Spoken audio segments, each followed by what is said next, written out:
Mr. Chinedu Michael, let us look at this contentious issue talking about Nigerian corporate existence.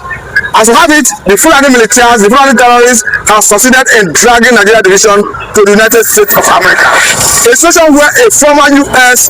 ambassador talking about Sam Brownback have clearly unequivocally said that Nigeria should divide to save life.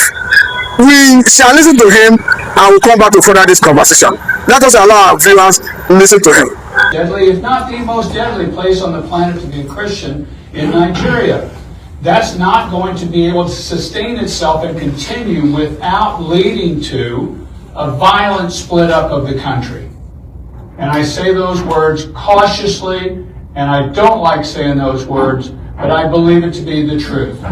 If the Nigerian government now does not get on top of this situation of what's taking place in Nigeria, and has been now for a number of years, if they don't get on top of it and start protecting their people, particularly the Christian community and the moderate Muslim communities that are being attacked, if they don't stop this, this is going to lead to broader bloodshed throughout Nigeria and probably a splitting up of the country.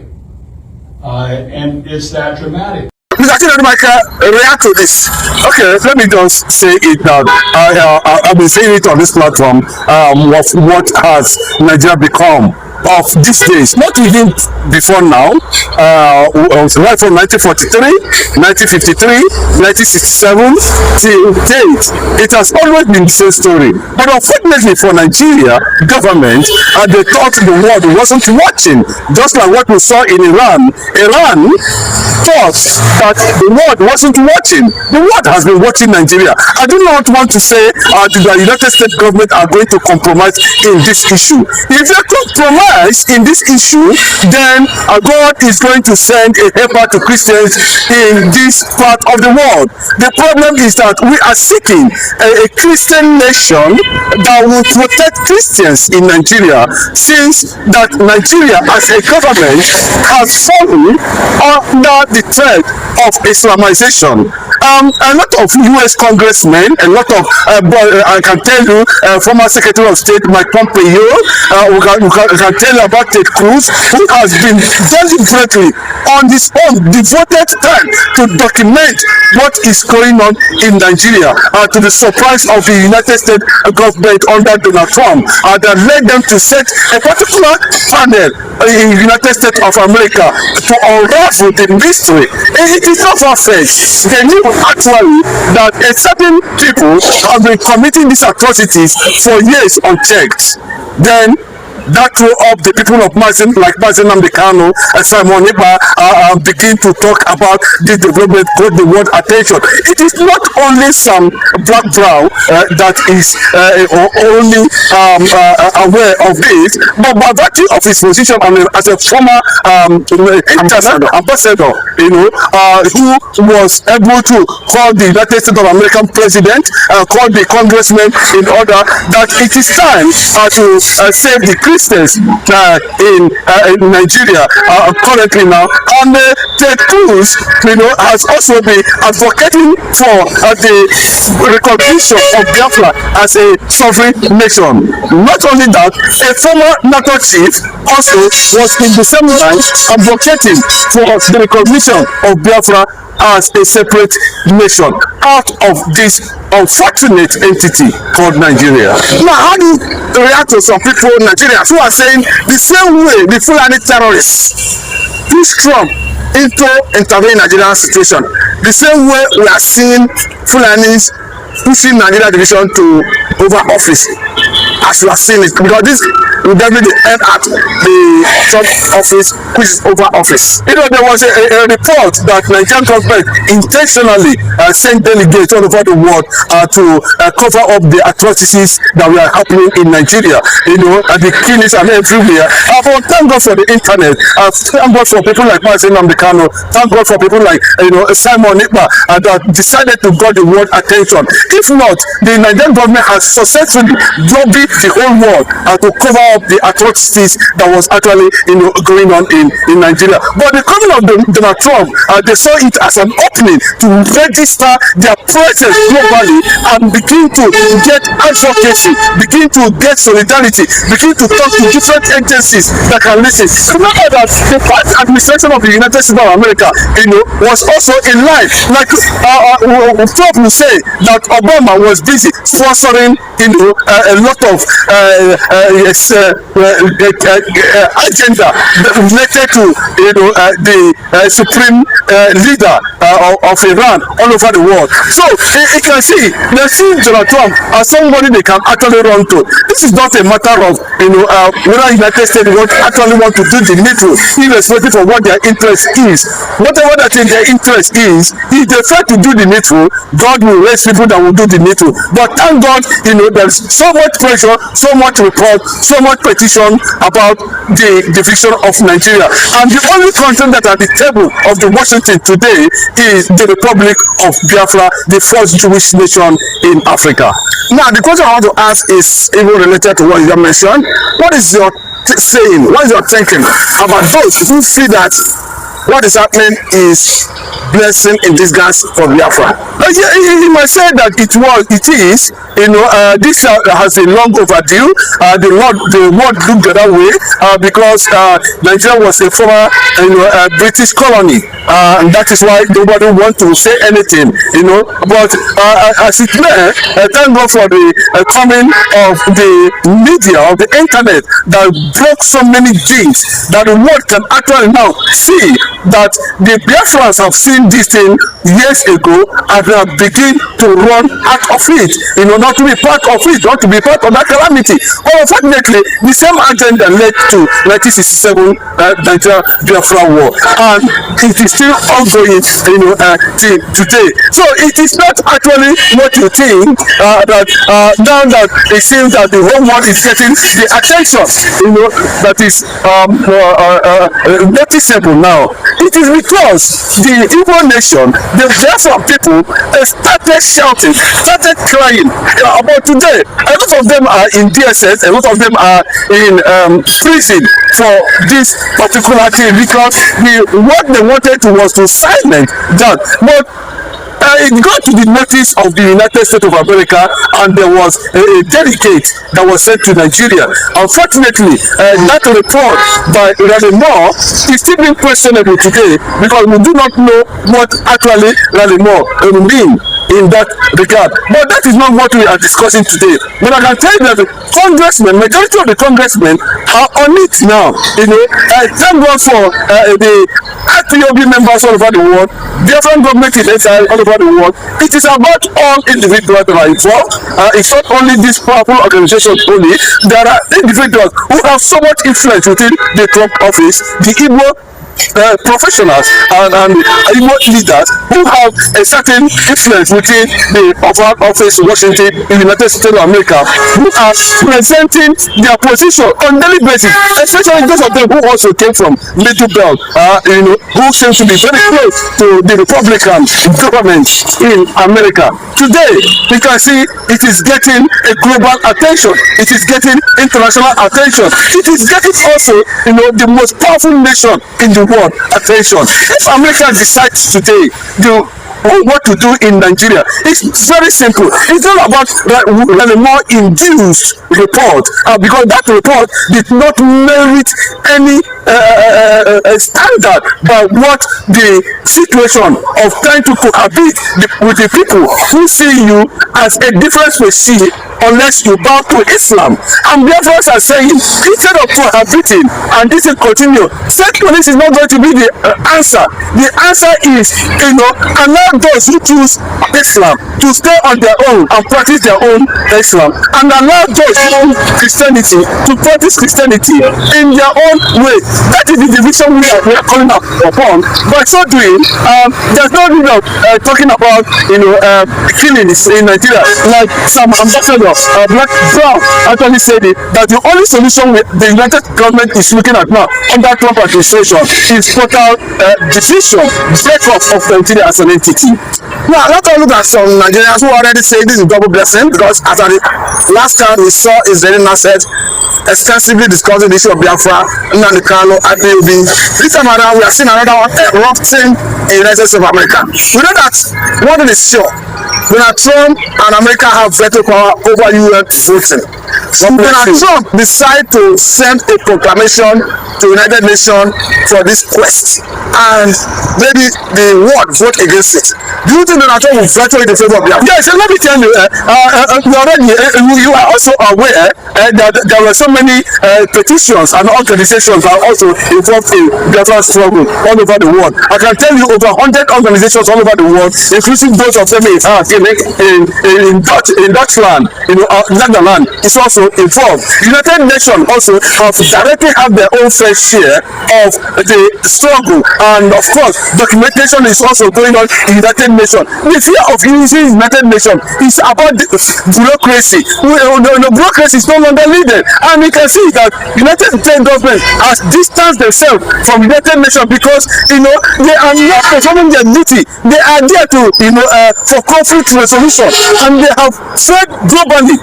So it is not a matter of the Biafran quest alone. So what the United Nations the US government should do at this point in time is to invoke on their foreign policies, and that settles it. And go ahead and pronounce the recognition of Biafra as an existing nation. And that is what everybody is waiting for. Then you can see there's going to be a massive retreat from the Fulani, who are almost seeing Nigeria as their own indigenous country. And that is the fear.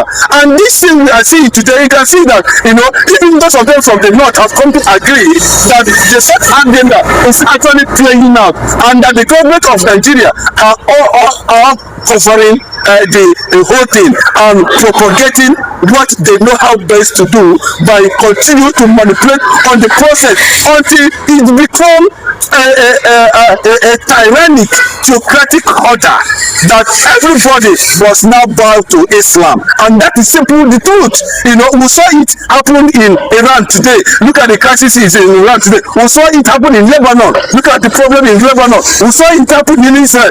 Look at it in what's happening in Israel. We saw it happening presently in the United States of America.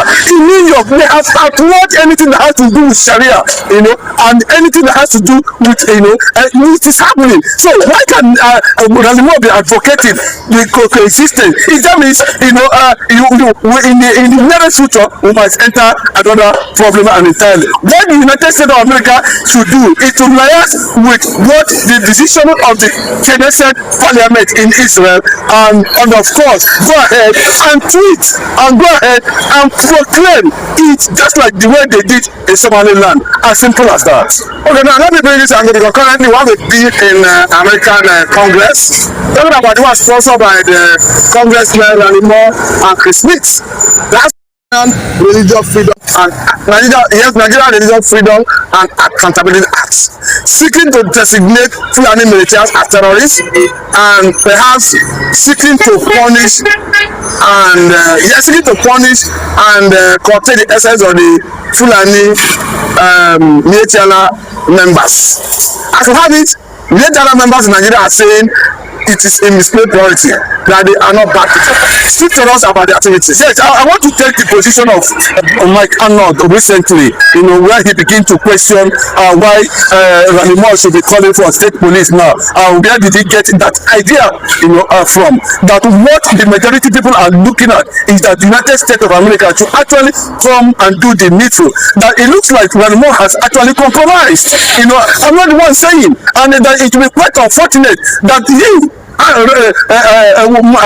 Mike was part of the system before, but unfortunately somewhere along the line he was sidelined and they never called him because it looks like Nigeria has actually happened to Ronnie Moore. I must say it the way it is, for posterity to judge at the end of the day. But what we are saying that Donald Trump must look at these things critically and have an independent mind towards what is happening in Nigeria. Nigerian government knew what is happening and they know where the whole thing is heading into. And now there's a global spread, global knowledge and recognition and solidarity for Biafra all over the world. Is it not better that they do it at this point in time to save more lives? Continuous staying together does not guarantee, or can you are saying yes, the US legislation or whatever act making Allah as a terrorist organization. What of other groups that are under Meti Allah? What of other groups that might likely spring up today? Are they coming back to still calm them? We know actually what this will want. The Nigerian government know what they want. Meti Allah is saying that they want caliphate, they want Sokoto, they want Sharia, they want medicine. Mr. Chidemaga, sorry for jumping in here. You know that the other day, the Sultan of Sokoto, who of course is the leader of the Fulanis in Nigeria, was expressing fear. What would they do if Nigeria divides? And of course, Osinbajo was saying with the current situation that the Nigeria will break up. So, do you share the fear of, or do you sympathize with the Sultan who is expressing fear that war will likely become their fate? Maybe perhaps because you know that the natural resources that make them to survive is from Biafra land. Oh, let me get your take. Yes, they not have enjoyed the Biafran oil for over 60, 70 years now. They hold the largest share under the Sokoto Caliphate till this moment, and Nigeria are still struggling to become a nation up to this moment again. And they have taken enough than they can in terms of stealing resources from the Biafra land. So they should also use those resources to establish. There are resources in the north too they can use to actually stabilize their place. But that does not mean that we are not going to have peaceful bilateral with whoever. Biafra as a nation, as a sovereign nation, will actually do business with the global world, establish relationship with the global world. So if they deem it fit that as their former neighbor, that we can go ahead, so be it. We will transact with them officially, and that will bring a lot of respect. And I want to realize the significance of the letter that was submitted to World Convention recently. Yes, I can tell you, the same matter has been taken to by the group of Anglican bishops all over the world. They have visited the Pope himself, Pope Leo, and they made it very clearly that they cannot stand the togetherness of this country anymore. They said it very loud and clear to the Pope himself. But what we are saying at this point in time, if Osinbajo can come from that perception, and you can see the perception of the Sultan of Sokoto, it tells me that there is so much uncertainty in the land, and what they actually brought to Nigeria had gone out of their control. And the only force that is standing between them and what it is today is the first Jewish black nation in the world, the rising sun himself, the first Jewish black nation in Africa. And I can tell you, it is Biafra. No two ways about that. That's the only obstacle. That's the only thing that is standing to defend every Christian in this country. And they know it. There's a reason why. Okay. Now, I want to take it to this angle. Though there's a video to this effect, where you clearly see a Fulani man from the north criticizing the Fulani hegemony from the north, who came together to remove a Jonathan from office. Remember that before now, we saw a Kawu Baraje who came out to say that the Buhari and co brought Fulani militias from Mali, from Burkina Faso, are home to remove a Jonathan from office. Now, meanwhile, let our viewers watch this video where you can clearly see a Fulani man lambasting the Fulani hegemony from the north on how they remove Jonathan. Now, we are welcome back. The question is, seeing that the Fulanis are crying because most of them are suffering in the hands of Tinubu, who joined them to do most of this things. What's your take? We see the likes of El-Rufai, Malami, what is that thing? You know, the Fulani by nature, they are very patient people. They are very cunning and they are very smart. You know, they keep records and they know where they are heading to. It is a generational war. It is a generational, you know, fight. And we ask ourselves, what happened to the first democracy in Nigeria, where we have Shagari and Alex Ekweme? It was Buhari that came and destroyed that democracy. You know, from there, we have several military to where we are today. So there was a reason why they decided, the Arab world decided to impose Buhari as at that time. It's because they want to continue the same agenda. So let it not come as a surprise to anybody if certain people are coming to change the narrative. They know the agenda. They are just trying to confuse, you know, themselves. And the only people I'm seeing now who are trying to rise and begin to ask questions are the Hausa people. They have already created a new movement completely now, and any moment from now we'll be hearing Hausa uprising in the north. Go and mark it one day, you know, because Mazi Nnamdi Kanu took his time, you know, to pass this message direct without fear and favor, and it has come to reality. So the world has seen it really, you know, that this is not actually what they think it is. And at this point in time, there's a reason, there's a clear reason why the Biafra nation should be recognized. And I'm talking about not recognition is what is already running a parallel government. There's a different government in nature. What we need now is, you know, the powerful nations of the world are to recognize it as an existing, you know, nation. And of course, what we saw in Iran is part of the struggle. From the way I see it, you know, to stabilize the world, to allow people, we cannot cohabit. Really, no, forget this year agenda. We are not interested. You know, this was not what you had before. You came to Nigeria. You have shifted, and I must tell you that more that the truth. Thank God for some black who came out to change that narrative that United States of America are still standing where they are. Thank God for Mike Arnold, Ted Cruz, Mike Pompeo, and so many, you know, James Dunn of the U.S. Congress. A lot of them from Georgia who are also saying rather more, no, this is not actually what it is. We are going to take our stand either by omission or by commission. And the most powerful thing is the position of the Israeli government on Biafra today. And it calls for a lot of celebration for what United States government is doing to make sure that everything is in place to recognize Biafra as a nation. I must say very thank you for your time. This is a good place to get to go. What do I do next time? Because this is a development story. Thank you. Thank you very much.